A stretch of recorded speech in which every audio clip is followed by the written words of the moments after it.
Good morning. സുഖാണോ എല്ലാവർക്കും? ഏത് പടമായിരുന്നു കാണാൻ ഇന്ന്? Monica, oh my darling. അപ്പം ഡാർലിങ്ങിന് വേണ്ടി വന്നതാണ്.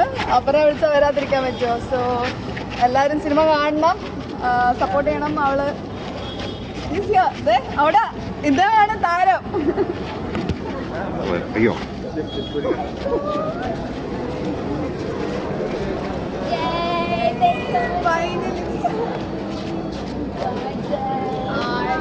Thanks so much for inviting. Amazing! Wow. Happy for you. Finally. So excited. I know. After like 10 days, finally. Let's do it. Anticipation. So എല്ലാരും പടം കാണണം. I am excited for her and ശരിക്കൊരു വാഗ്ദാനമായിരിക്കും നമ്മുടെ Malayalam industry, not just Malayalam industry. I want you to flourish.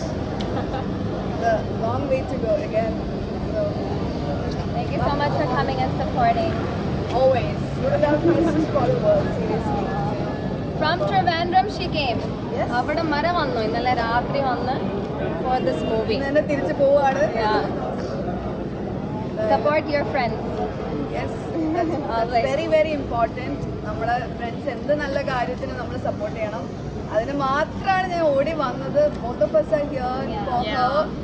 So നല്ലൊരു പടമാണ്. എന്തായാലും കണ്ടിട്ട് ബാക്കി പറയാം. സോ യു പാട്ട് നിങ്ങൾ കേട്ടില്ലേ?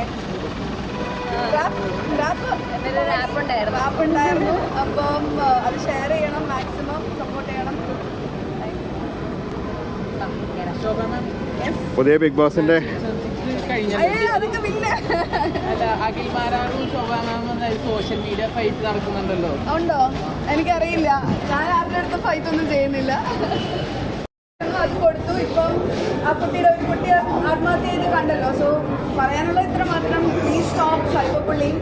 നമുക്ക് ഇപ്പം വീഡിയോസിൽ കാണുന്ന അവർ ഭയങ്കര സന്തോഷിച്ചിട്ടുള്ള വീഡിയോസൊക്കെ ആയിരിക്കും. ചിലപ്പോൾ അവർ they might be going through depression. അപ്പോൾ നമുക്കറിയില്ല ഒരു വ്യക്തി എന്ത് സാഹചര്യത്തിലൂടെയാണ് കടന്നു പോകുന്നത് നമുക്കറിയില്ല. അപ്പം നമ്മളായിട്ട് എന്തിനാണ് അവരെ ഹേർട്ട് ചെയ്ത് ആത്മഹത്യയുടെ ഒരു വക്കിലേക്ക് എത്തിക്കുന്നത് എന്തിനാണ്? So please stop cyber bullying.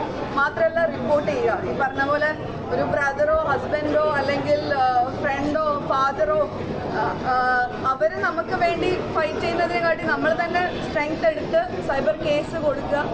Report ചെയ്യേണ്ടതാണെങ്കിൽ ഉറപ്പായിട്ട് റിപ്പോർട്ട് ചെയ്യുക. ഇപ്പം പുതിയ സൈബർ ലോസ് വന്നിട്ടുണ്ട്. ആക്ഷൻ ഉടനെ തന്നെ എടുക്കും. ഇപ്പം ഞാൻ കൊടുത്തിരിക്കുന്ന പല കേസ് സൈബർ കേസിലും ഒരു കേസ് എന്ന് പറയുന്നത് നോൺ വെയിലബിൾ ഒഫൻസാണ്. അപ്പം അയാളെ എന്തായാലും അറസ്റ്റ് ചെയ്യും, തക്കതായ ശിക്ഷ കൊടുക്കും. അതുകൊണ്ട് നിങ്ങൾ ഇനിയെങ്കിലും ഒരു കമൻറ്റ് അങ്ങനെ ഹറാസ്മെൻറ്റോ അബ്യൂസോ ആയിട്ടുള്ള കമൻറ്റ്സ് ഇടുന്നതിന് മുമ്പേ 10 പ്രാവശ്യം ആലോചിക്കുക. നിങ്ങൾക്ക് വേണോ വേണ്ടോ. ഈവൻ ഫേക്ക് അക്കൗണ്ട്സ് എന്നാണെങ്കിൽ പോലും they will find you will be taken. ഈ അഖിൽമാരെ താങ്കളെ പല സമയത്തും ടാർഗറ്റ് ചെയ്താണല്ലോ സംസാരിക്കുന്നത്. ചെയ്തോട്ടെ. എനിക്കതിലൊന്നും എനിക്ക് I have better and bigger things to do in life. അത്ര എനിക്ക് പറയാം. മറുപടി ഒന്നുമില്ല. സൈലൻസ് സംടൈംസ് അതാണ് നമുക്ക് ഭയങ്കര സ്ട്രെങ്ത് തരേണ്ട ഒരു കാര്യമാണ്. നമ്മൾ സൈലൻ്റ് ആയിട്ടിരിക്കുക എന്ന് പറയുന്നത്, അല്ലേ? എല്ലാത്തിനും നമ്മൾ പ്രതികരിക്കേണ്ട ആവശ്യമില്ല. എന്നാൽ പ്രതികരിക്കേണ്ട എടുത്ത് നമ്മൾ പ്രതികരിക്കണം. അത് ഞാൻ പ്രതികരിക്കുകയും ചെയ്തു. അങ്ങനെ ഒരു കേസാണ് കൊടുത്തിരിക്കുന്നത്. ഇനി നിയമത്തിൻ്റെ വഴി ഇല്ല, അത് പോട്ടെ. I M focusing on my self. ഹാപ്പിയാണ്. നല്ലൊരു മനുഷ്യനല്ലേ? സോ കാണുന്ന എനിക്ക് തോന്നുന്നു. പരിചയമില്ല ഞാൻ, പക്ഷേ വിളിച്ചിട്ടുണ്ടായിരുന്നു. ജാസ്മിനല്ലേ കൂടുതൽ കണ്ടന്റ് ഒക്കെ ക്രിയേറ്റ് ചെയ്തിട്ടുണ്ട്. അങ്ങനെയല്ല, പ്രേക്ഷകരുടെ തീരുമാനമാണ്, അല്ലേ? നമ്മൾ ഓരോരുത്തരും 2 പേരും ഡിസേർവിങ് ആയിരുന്നു. 2 പേരും കണ്ടന്റ് കൊടുത്തിട്ടുണ്ടായിരുന്നു. ഈ പറഞ്ഞ പോലെ കുറച്ചും കൂടെ ജനപ്രിയം ജിൻഡോയ്ക്കാണ് പോയത്. പിന്നെ പലരും PR വർക്ക് എന്ന് പറയുമ്പോഴത്തേക്ക് അത് കാരണം ഒരുപാട് സ്ത്രീകളെ ഡിഗ്രേഡ് ചെയ്തു. സ്ത്രീകൾ എന്ന് പറയുന്നില്ല, പുരുഷന്മാരെ ആണെങ്കിലും PR എന്താ പറയുക, സത്യം കള്ളമാക്കാനും കള്ളം സത്യമാക്കാനും ഒരുപാട് രീതിയിൽ യൂസ് ചെയ്യുന്നുണ്ട്. അപ്പം നമ്മൾ വ്യക്തി എന്നുള്ള നിലയിൽ നമ്മൾ തിരിച്ചറിയണം. അത് നമ്മൾ വിശ്വസിക്കണോ വേണ്ട എന്നുള്ളത്.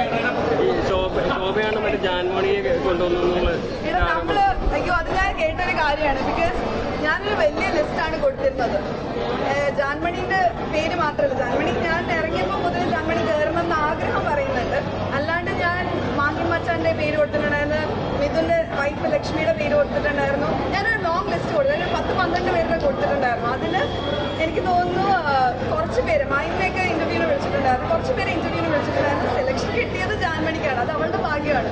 അത് മേക്കേഴ്സിന് അറിയാം ആ ഒരു സീസണിൽ ആരാണ് അതിന് ആപ്റ്റായിട്ട്. ചിലപ്പോൾ മറ്റുള്ളവർ ഷോർട്ട് ലിസ്റ്റ് ചെയ്തിട്ടുണ്ടാവും, അടുത്ത സീസണിലേക്കായിരിക്കാം, ഒന്നും എനിക്കറിയില്ല. അപ്പോൾ അതിൽ നമ്മൾക്കൊരു നല്ല കാര്യം ലൈഫിൽ പറ്റി എങ്കിൽ നമ്മൾ നമ്മുടെ സുഹൃത്തുക്കളെ സപ്പോർട്ട് ചെയ്യില്ലേ, ഹെൽപ്പ് ചെയ്യില്ലേ, അതേ ഞാൻ ചെയ്തുള്ളൂ. അപ്പം എനിക്കൊരു ബാഡ് എക്സ്പീരിയൻസ് വന്നിട്ടില്ല. അതുകൊണ്ട് ഒരു ലിസ്റ്റ് ഓഫ് ബിക്കോസ് മേക്കേഴ്സ് നമ്മളോട് ചോദിക്കാറുണ്ട്, ഓരോ കണ്ടസ്റ്റൻസിൻ്റെ അടുത്തും ചോദിച്ചിട്ടുണ്ടാവും, എല്ലാവരും കൊടുത്തിട്ടുണ്ടാവും അങ്ങനത്തെ പേരുകൾ.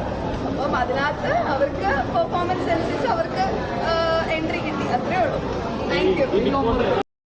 വോട്ട് അങ്ങനെ നിങ്ങൾക്ക് തോന്നുന്നുണ്ടോ? പുള്ളിക്കാരൻ ടാസ്ക് ചെയ്തിട്ടുണ്ടല്ലോ. പുള്ളിക്കാരൻ ഒരു മനുഷ്യനെ നമുക്ക് എല്ലാവർക്കും ഇഷ്ടപ്പെട്ടത്, ഒരു ഹ്യൂമാനിറ്റി അതിൽ നമുക്ക് ഇഷ്ടപ്പെട്ടതുകൊണ്ടായിരിക്കുമല്ലോ അല്ലേ കുറേ പേര് മെജോറിറ്റി ആൾക്കാരെ സപ്പോർട്ട് ചെയ്യുന്നത്. അവരവരുടെ ഓരോ രീതിയിൽ ഇൻട്രൊഡ്യൂസ് ചെയ്യുന്നുണ്ട്. അതായത് ഇപ്പോൾ റോക്കി ആണെങ്കിൽ റോക്കി എന്തോ ഭയങ്കര സംഭവം എന്നുള്ള രീതിയിലായിരുന്നു.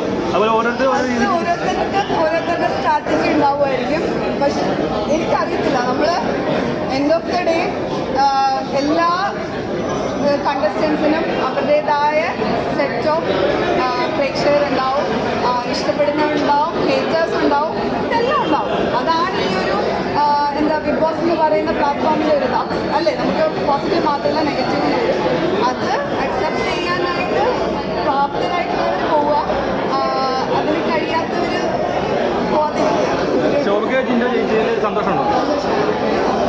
പക്ഷേ ജാസ്മിന് കുറച്ചും കൂടി ഒരു ഇത് കിട്ടുമെന്ന് ഞാൻ വിചാരിച്ചു. ഓക്കെ, സത്യം പറഞ്ഞാൽ കിട്ടാതെ പോയത് നന്നായെന്ന് വിചാരിക്കുന്നു. കിട്ടിയിരുന്നെങ്കിൽ എന്ത് രീതിയിലുള്ള ഡീഗ്രേഡിങ് ആ പാവം കുട്ടിക്ക് കിട്ടിയേനെന്നുള്ളൊരു എനിക്ക് തോന്നിയൊരു കാര്യമാണ്. ബിക്കോസ് അത്രമാത്രം സൈബർ ബുള്ളിങ് അതിനുണ്ടായിരുന്നു. പുറത്തും